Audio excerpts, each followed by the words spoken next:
Halo, bersama saya Ihan Martoyo dari Program Studi Teknik Elektro UPH.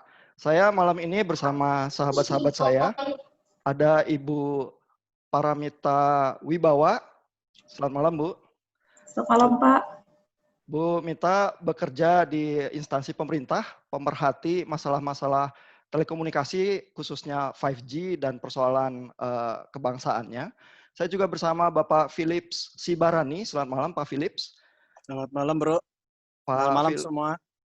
Pak Philips dari vendor yang dari salah satu merek terkemuka di Eropa. Lalu saya juga bersama sahabat saya Pak Dedi Sujatmiko. Selamat malam, Pak. Malam. Pak Dedi ini profesional bekerja di operator komunikasi seluler di Singapura saat ini. Nah, di klip yang kali ini kita akan bicara mulai dengan apa itu sebenarnya 5G ya, dan aplikasi apa sih yang dibayangkan baik dari operator, vendor, ataupun untuk kebangsaan, untuk Indonesia ya. Saya mungkin mulai dari Pak Dedi dulu nih, yang dari operator. 5G itu apa sih dan apa aplikasi yang dibayangkan? Kalau di negara saya bermukim ya, itu aplikasi utama 5G yang sangat dilihat itu adalah penggunaannya di Smart City, di mana kita akan menggunakan banyak sensor-sensor IoT. Jadi selama ini kalau kita menggunakan sensor IoT kan rata-rata pakai card 4G yang mungkin bandwidth-nya besar dan butuh daya kuat, sehingga kalau sensornya harus dicatu dengan tenaga yang besar kan agak repot. Jadi dengan 5G itu bisa dimungkinkan ada banyak sensor di satu area sampai ratusan ribu dengan daya yang sangat kecil, sehingga dengan dicatu baterai pun mungkin bisa tahan berapa tahun. Jadi itu sangat berguna untuk smart city. Kemudian juga di Singapura tuh berusaha dikembangkan untuk transportasi yang tanpa driver. Nah, di situ penggunaan komunikasi dari mobil otomatis ke sesama mobil atau ke pemandu yang di sekelilingnya itu sangat membutuhkan komunikasi yang dengan bandwidth besar dan latensi yang sangat rendah. Jadi di situ mulai penggunaan mobil yang driverless itu chance yang bagus untuk 5G. Kemudian juga mulainya dengan ada industri 4.0 ya, itu di Singapura itu kan mulai banyak pabrik-pabrik yang dibangun tapi harus dengan cepat diubah konfigurasinya karena mungkin dipakai oleh konsumer yang lain. Di situ tuh kita ingin membuat satu instansi pabrik yang tidak perlu banyak kabel. Nah, itu juga salah satu penggunaan 5G, walaupun itu mungkin untuk private saja ya, tidak untuk publik ya. Dan juga yang sekarang lagi dicari itu komunikasi menggunakan drone. Jadi kalau selama ini biasanya kita menggunakan teknologi radio biasa untuk mengendalikan drone yang dipancarkan ke udara, akan sangat repot jika kita harus membuat antena di sepanjang pulau atau negara. Jadi kalau kita bisa menggunakan instalasi 5G yang sama untuk mengendalikan drone, itu dengan mudah membuat drone yang bisa mengirim barang atau melakukan surveillance dengan jaringan yang sudah ada di suatu negara. Itu yang sedang dicari oleh Singapura saat ini. Oke, jadi aplikasi yang dibayangkan smart cities, komunikasi antar mobil yang driverless, kontrol industri, dan mungkin dengan drone gitu ya. Tapi Pak Dedi belum nyebut nih, kalau 5G itu sebenarnya apa sih? Apa bedanya dengan 4G dan yang sebelumnya? Nah, kalau sebetulnya begini, kalau dari pengertian saya karena saya langsung belum ke 5G ya, saya bukan dari orang 4G yang pindah ke 5G, jadi saya benar-benar baru. Yeah. Pak Philip itu lebih jago nih, tapi dari pengertian saya itu adalah sistem komunikasi data digital yang menggunakan frekuensi yang sama dengan yang sekarang dan bisa lebih tinggi lagi di atas 6 GHz sehingga bisa membawa bandwidth yang lebih besar, jauh lebih besar, dengan latensi yang lebih rendah. Dan juga ada kemampuan untuk melakukan slicing sehingga dalam satu spektrum itu bisa digunakan untuk berbagai macam kepentingan yang berbeda-beda dan saling dipartisi satu sama lain yang selama ini belum pernah bisa. Jadi itu merupakan suatu kemampuan dari 5G dan juga sistem standarisasi komunikasi yang memungkinkan untuk melakukan processing data di ujung. Sama ini kan kalau kita menggunakan data processing selalu di center ya, selalu di data center, semua data di backhaul ke sana lalu diproses. Dengan 5G infrastructure itu dimungkinkan standar di mana kita bisa melakukan processing di on-site. Itu cocok untuk misalkan untuk kendaraan tadi yang driverless, di mana kita harus mengolah mapping yang besar, tapi map itu sebenarnya nggak berguna buat mobil yang ada di area lain. Jadi processing cukup dilakukan di lokal. Nah, hal-hal semacam itu yang sekarang tuh didimensikan end-to-end di 5G. Dimana kalau zaman dulu 4G kan hanya sekedar transport data dan voice saja. Jadi frekuensi tinggi, bandwidth besar, kecepatan data tinggi, latensi rendah ya. Kira-kira Dan bisa banyak device. Bisa banyak device ya. Iya. Dan slicing aplikasi itu ya. Betul. Nah, kalau dari sisi vendor, Pak Philips melihatnya 5G itu apa dan apa aplikasinya Pak yang biasanya berusaha di-push? Ya, sebenarnya kalau kita melihat 5G itu nggak lepas sebenarnya dari GG sebelumnya ya. Tadi saya udah jelasin 2G yang voice centric, 12G, untuk mulai ada data GPRS kalau kita tahu dulu, terus ada plusnya Edge, kemudian naik ke 3G, 3G pun ada 3.5G, nah, kemudian masuk ke 4G, ada 4.5, ada 4.9, itulah menunjukkan bahwa teknologi itu berevolusi ya, bukan revolusi ya. Jadi dia stepping stone-nya karena nggak bisa menghilangkan legacy equipment yang sudah ada sebelumnya. Nah, jadi kalau bicara 5G itu sebenarnya bahasa sederhananya itu adalah teknologi generasi kelima dari data itu sendiri, di mana kecepatan data itu sudah sedemikian tingginya karena di-enable oleh teknologi data processing, mikrokomputer yang mumpuni saat ini untuk membuat dia melakukan modulasi yang sangat efektif sehingga efisien, dan dari situ dia efisien dari sisi penggunaan frekuensi, kemudian dari tadi menyebutkan efisiensi dari sisi powernya sendiri karena processingnya sudah canggih gitu ya, tidak banyak analog yang seperti itu. Nah dari situ, kalau tadi dibayangkan katanya kecepatannya tinggi ya, itu sebenarnya seberapa tinggi sih sampai dia dibedakan dari 4G? Dia itu minimum 10 giga kalau nggak salah. Oke. Jadi ya, dia harus bisa 10 giga, latency di bawah 1 milisecond. Ada sih standarnya. Ada, mungkin bisa di Google nanti untuk lebih pastinya. Tapi intinya tadi itu dua hal tadi ya, bahwa dia punya high speed dan low latency. Karena kalau tidak memenuhi dua kriteria itu, apa bedanya dia dengan 4G? Betul. Apa bedanya dengan kayak contohnya sekarang 4G kita rata-rata handphone bisa sampai 8 mega. Ada yang mampu. Karena tapi kita nggak ngelihat itu kan ada level. Jadi konstruksinya ada di radio level, ada di backbone level, ada di core atau gateway ya ke internet segala macam. Nah, jadi perbedaan utamanya itu, Pak Ihan. Nanti lebih tepatnya nanti teman-teman bisa lihat sendiri, bisa ada matriksnya. Yang pasti low latency dan high speed. Kalau dia memenuhi dua kriteria itu minimum, dia sudah bisa disebut sebagai teknologi generasi kelima atau 5G. Jadi kecepatannya antara 10 sampai 100 kali lipat 4G. Kalau kecepatannya unlimited, karena teknologi itu memungkinkan. Tadi kan Dedi menyebut bandwidth. Bandwidth itu, anak elektro tahu, bandwidth itu adalah sesuatu kapasitas yang dimiliki oleh sebuah frekuensi. Dedi menyebutkan ada bandwidth-nya gede. Itu hanya bisa dipenuhi secara teori oleh frekuensi besar. Jadi bukan karena frekuensi tinggi itu tinggi, enggak, karena dia mempunyai band yang ada rumusnya atau law apa itu ya, dokter harusnya tahu ya. Jadi ada korelasi antara frekuensi, contohnya yang lagi tren itu kan sebenarnya 23 giga yang diadopt oleh beberapa, ini masih fighting ya, belum ada keputusan masing negara boleh adopt. Karena dia dibilang tadi juga benar, dia bisa di mana aja. Tapi kalau di mana aja hanya frekuensinya limited, ya mendingan dia di 23.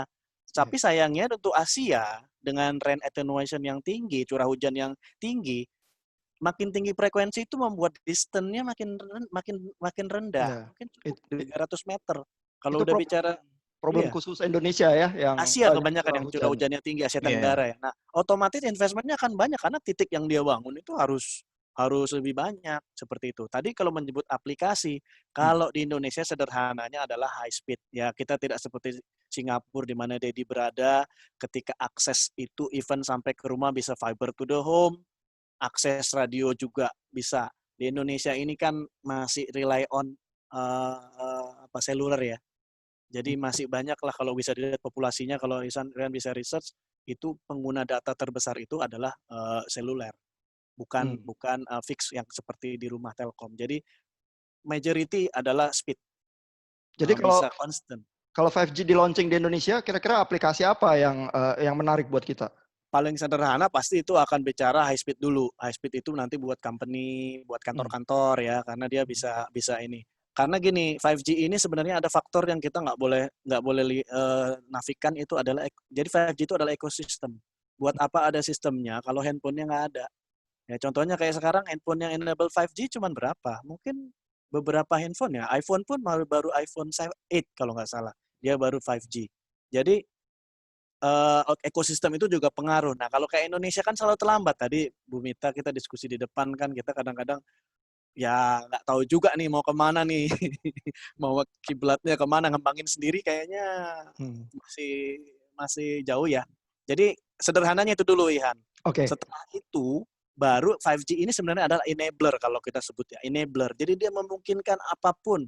Mau Dedi tadi nyebutin mau dia sebutnya contohnya adalah IoT. IoT itu kan maksudnya semua itu bisa dikontrol over air gitu ya. Kayak di Australia itu kalau ada rekan kita di sana, even PLN itu semua udah lewat wireless, mematikan, menyalakan, mau menagih. Jadi semua itu udah connected. Nah, 5G inilah yang orang-orang sebut sebagai alat untuk mencapai 20 billion connection. Artinya 20 miliar koneksi di dunia ini terkonek. Nah, G teknologi ini tujuannya adalah connecting devices. Itulah strongnya dia, karena dia high bandwidth, terus dia bisa slicing, segalanya bisa. Dedi tadi nyebut autonom car. Ada juga autonom car kayak pabrik sederhana nih yang ada. Umpamanya nanti teknologi itu bisa dibangun di perusahaan tambang. Itu kan mobilnya udah bisa gerak sendiri, nggak usah pakai orang. Semua udah di cover. Atau yang kedua kita nyebutnya, ada contohnya lagi di traktor.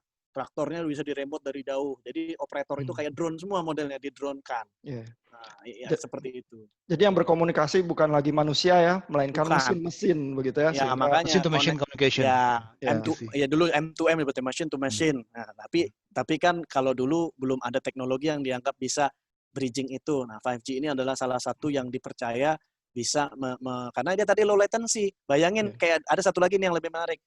Surgery. Jadi dokternya bisa bedah dari Amerika, dia bisa ngebedah orang di Asia. Coba kalau itu di latensinya telat. Dia udah toreh di sananya belum.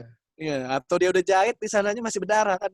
Jadi itulah dua hal itu yang dirasakan akan membuat enabling anything. Itulah yang kalau saya lihat 5G itu soal nanti jadinya seperti apa. Orang-orang dengan segala pemikirannya ini tidak dibatasi lagi sehingga semua bisa berkembang. Itu sederhananya 5G kalau menurut saya. Nah, jadi memang mimpi-mimpi aplikasi itu ya kadang ada yang terwujud, kadang ada yang enggak. Tapi distance surgery itu selalu yang sering disebut ya karena wah begitu. Tapi jangan-jangan itu kayak waktu 3G bilang video call bakal bikin 3G booming, padahal enggak juga ya. Kita sampai saat ini ya kalau mau video call malah lewat Zoom lebih banyak ya. Kita coba tanya Ibu Mita, prospeknya kalau buat Indonesia ya yang dilihat sebenarnya seperti apa sih 5G buat Indonesia, Bu? Kalau boleh Pak, saya tadi menyambung dengan apa yang dibilang Pak Philips. Kita tuh Indonesia tuh sekarang berada di mana dan kita tuh mau kemana ya di tengah evolusi loh Pak. Lagi tengah-tengah evolusi ini kita tuh mau kemana dan kita di mana. Kalau kita bicara tentang 5G, sebetulnya kita kan selalu melihat sekitar kita Pak. Tadi kan Pak Dedi bicara mengenai Singapura. Mungkin kita harus melihat kita tuh mau cari apa sih dari 5G? Yang utamanya kan semua negara tuh pengen supaya mereka jadi tetap kompetitif ya Pak ya di tengah-tengah kondisi ekonomi global tuh yang semakin berkaitan satu dengan yang lainnya. Kita lihat untuk wilayah Asia Tenggara itu ada 650 juta manusia yang hidup di situ. Masing-masing negara punya kepentingannya masing-masing dan saya lihat bahwa saat ini nih banyak negara tuh yang ingin menjadi semacam hub untuk teknologi. Dan termasuk juga hub untuk segala hal yang terkait dengan produksi. Dan tadi Pak Philips dan Pak Dedi bicara mengenai industri 4.0, di mana sekarang semua negara berkompetisi untuk bisa menarik investasi sebanyak-banyaknya dalam industri 4.0 ini. Nah, kalau buat kita, seandainya memang kita mau menjadi yang kompetitif, ya mau nggak mau kita sebaiknya embracing 5G secepat mungkin ya. Tapi kalau misalnya melihat juga bahwa negara kita itu adalah negara besar, investasi untuk seperti kita bahas juga kan Pak, investasi untuk 5G ini berarti kan entah apa istilahnya mengupgrade atau mengganti atau mencari celah supaya kita tuh tetap bisa kompetitif, itu pada akhirnya ada harga, ada rupa, ada competitiveness. Nah, saya lihat kalau misalnya dibandingin negara-negara di kawasan ini, sepertinya sebagian besar tuh sudah memeluk agama Cina ya Pak ya, istilahnya tuh yang memeluk non Huawei atau non ZTE itu udah mungkin cuma satu Pak, yaitu Vietnam saya lihat, karena mungkin ada faktor security juga bahwa walaupun mereka ini mungkin hampir sama secara ideologi, tapi sepertinya mereka ada kekhawatiran bahwa mereka tuh di bawah bayang-bayangnya Cina, sehingga mungkin by virtue of ketakutan mereka secara security, sepertinya mereka satu-satunya yang tidak menggunakan Huawei atau ZTE. Mungkin, tapi I stand corrected Pak, kalau seandainya memang ternyata ada informasi lain. Betul. Oh, nah, iya. Jadi yang diambil buat Indonesia adalah mungkin 5G bisa diambil untuk boosting ekonominya lewat industri, tetapi bagaimana menavigasinya, dan kebetulan tadi ada disebut Huawei sama ZTE ya. Nah, Pak Dedi ini kebetulan di Singapura posisinya gimana terhadap Huawei ini? Apakah ada perkembangan terbaru atau gimana Pak Dedi? Nah, 5G itu bisa diaplikasikan untuk publik, juga bisa diaplikasikan untuk private. Nah, kalau keputusan Singapura untuk telco yang menggunakan public communication, di mana Singtel, M1 dan StarHub itu tidak menggunakan Huawei. Tapi TPG itu mendapatkan lisensi untuk pemakaian di area private, ya, di frekuensi tinggi yang hanya untuk industri saja, itu dia memilih Huawei. Sementara Singtel dan M1 dan StarHub juga punya kemungkinan untuk melakukan private network juga kan, itu mereka belum bersikap. Jadi baru yang untuk public telecommunication aja. Untuk yang private masih dimungkinkan. Tapi sampai sekarang belum diputuskan mau memakai yang mana. Tapi kita hanya declare kalau untuk yang public kita memakai non Huawei, itu aja. Oh, berarti yang umum, yang public, yang mungkin paling besar pasarnya diputuskan non Huawei. Iya. Tapi yang bidang lain masih mix begitu ya. Masih mix. Tapi juga ada gini, dalam praktek kan kadang-kadang kita butuh interkoneksi juga. Yeah. Nah, itu yang masih jadi pertanyaan sampai sekarang. Itu bagaimana nanti, apakah totally separate atau nanti totally different island, atau ada kemungkinan untuk saling berkomunikasi satu sama lain. Jadi, tapi itu belum ada berita soal itu. Oke, saya kembali lagi ke Bu Mita nih. Kebetulan kita juga lihat UK dan US juga menolak Huawei ya. Kalau Bu Mita melihat kenapa mereka melakukan itu dan Indonesia sebaiknya bagaimana? Huawei kan murah begitu ya. Gimana Bu Mita? Kalau misalnya Amerika Serikat sih ya, mereka melihatnya dari kepentingan lebih luas. Tentunya selain security, mereka kan juga punya semacam buat mereka Asia Pasifik itu kan part of their playground. Mereka punya Jepang di situ, mereka juga punya Singapura di situ. Seandainya if anything Cina itu menjadi semakin kuat di kawasan, tentunya kita tidak bisa menghindari bahwa mungkin suatu saat akan terjadi konflik, dan konfliknya tadi itu mungkin menuju ke arah konflik yang bersenjata ya. Kita udah lihat kondisi di Laut Cina Selatan, di sana kan penuh dengan friksi-friksi juga. Nah, Amerika juga mereka punya freedom of operation yang selalu lewat lah, istilah itu ada beberapa kapal-kapal mereka di situ. Nah, Amerika tuh mengatakan begini untuk kawasan Asia Tenggara dan Asia. Sekiranya memang akhirnya akan banyak digunakan produk-produk Huawei ataupun produk-produk Cina, mereka tidak bisa menggaranti bahwa negara-negara yang menggunakan produk-produk itu bisa dilindungi oleh Amerika Serikat seandainya terjadi apa-apa. Jadi mereka sampai pada tahapan security tadi itu tuh tidak bisa memberikan jaminan security apapun. Nah, tentunya kalau misalnya melihat negara-negara seperti Jepang yang memang security-nya memang sudah di-tie-in dengan Amerika Serikat, ya pastinya mereka akan takut. Singapura juga demikian, karena di mana-mana Singapura jatuhnya paling kecil, bahkan di antara ASEAN pun paling kecil. Jadi saya lihat sih ada penolakan, tapi terus terang saya juga nggak tahu dari sisi security sebetulnya apakah memang ada backdoor atau ada kemungkinan bahwa ya tadi kan Pak Philip sempat cerita juga ya sebelum kita ngobrol-ngobrol bahwa semua ini masih perlu dilihat karena juga teknologi masih dalam tahapan pengembangan. Dan saya rasa buat Indonesia sendiri juga ya kita kalau misalnya 5G-nya berevolusi, kita pun Indonesia juga berevolusi sangat-sangat pelan ya Pak ya untuk masalah teknologi ini. Nah, Ya, saya tambahin deh dikit. Ingat nggak kejadian beberapa saat lalu di mana Garmin di hijack?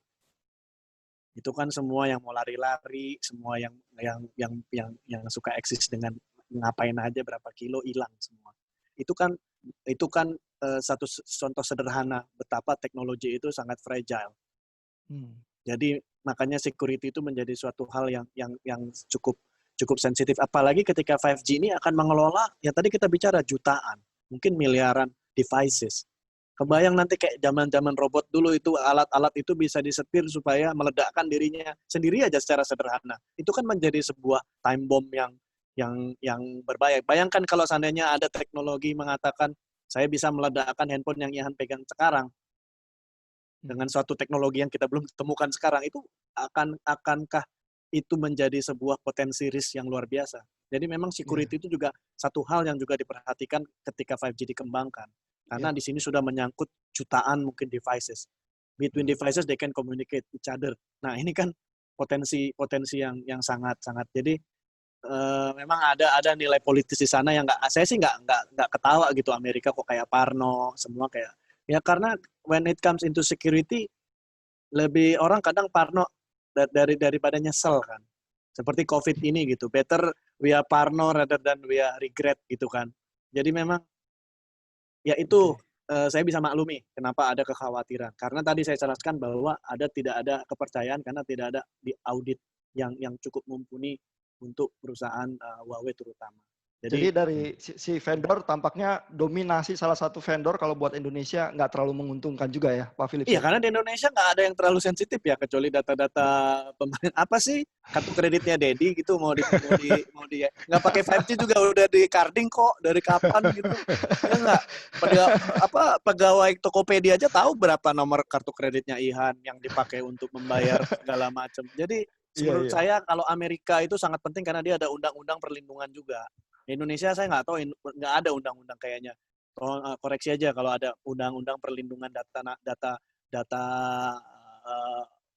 masyarakat itu kayaknya nggak ada concern. Ada Pak, tapi masih direvisi Pak. Mohon izin. Oh, masih direvisi. Maksud saya sensitivitasnya buat kita kayaknya nggak sebesar Eropa, Amerika. Dan kemarin lagi mereka juga Tokopedia yang bocor aja gitu nggak heboh-heboh amat. Biasa-biasa aja gitu kan. Karena tidak ada yang bilioner nggak beli online, ya udah belinya di Amerika gitu. Nggak beli kacangan gitu. Kita memang biasa-biasa aja Pak untuk semuanya. Bahkan corona lagi dalam keadaan kayak gini biasa-biasa juga. Waduh, saya nggak komen itu. Mungkin karena ekonominya. Kalau Amerika ekonominya kan cukup besar. Bagi dia price itu nggak sensitif. Security itu sensitif. Asia price ya, Singapura mungkin price nggak sensitif karena income-nya juga cukup tinggi. Indonesia certain people sensitif, makanya dia nggak akan mau milih handphone Cina. Dia belinya iPhone karena dia believe bukan karena iPhone juga style. Dia ada protect di situ. Jadi when it comes into security, orang bisa ngelihat dari derajatnya beda-beda.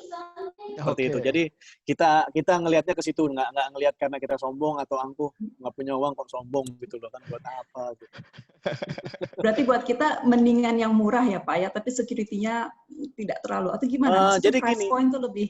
Satu hal yang kita bisa lihat, yang harga yang turun kan cuma pulsa ya. Sejarah di Indonesia itu tidak ada harga yang turun sedemikian drastis selain harga dari price per byte atau per kilobyte telekomunikasi. Mulai dulu GSM berapa mahalnya. Sampai sekarang makin tinggi teknologi. Saya sebagai vendor, makin murah kalau kita bicara price per byte-nya. Jadi memang pemerintah Indonesia juga kenapa mendorong 5G? Karena itu bisa menurunkan cost dari telekomunikasi itu sendiri. Karena investment per byte-nya itu lebih rendah. Ya karena besarnya kapasitas, sehingga total investment-nya mungkin besar, tapi kalau dibagi rata-rata per byte-nya itu murah. Itu salah satu pemerintah dan itu bisa mendorong perekonomian. By accident sekarang semua online loh. Bukan gerakan pemerintah nih, by accident semua Zoom, online society ini terbentuk di Indonesia tidak dengan program tapi by accident connectivity meningkat Sama dengan drastis. Singapura. Ya, everywhere kan Lost kadang-kadang multiplier. ya ketika udah bicara security, ini security health ya, semua akan jadi fokus. Jadi memang kalau kita bicara 5G bagi pemerintah bagus karena itu akan mendorong pertumbuhan ekonomi yang cukup karena akan murah. Kalau Oke. udah murah, bisnis itu akan menarik gitu loh. Ya. Nah, ini tapi pasti ada kesulitannya sendiri ya. Nanti kita akan bicarakan di klip berikutnya bagaimana memakai 5G ini untuk boosting ekonomi kita ya. Sampai Oke. di klip berikutnya.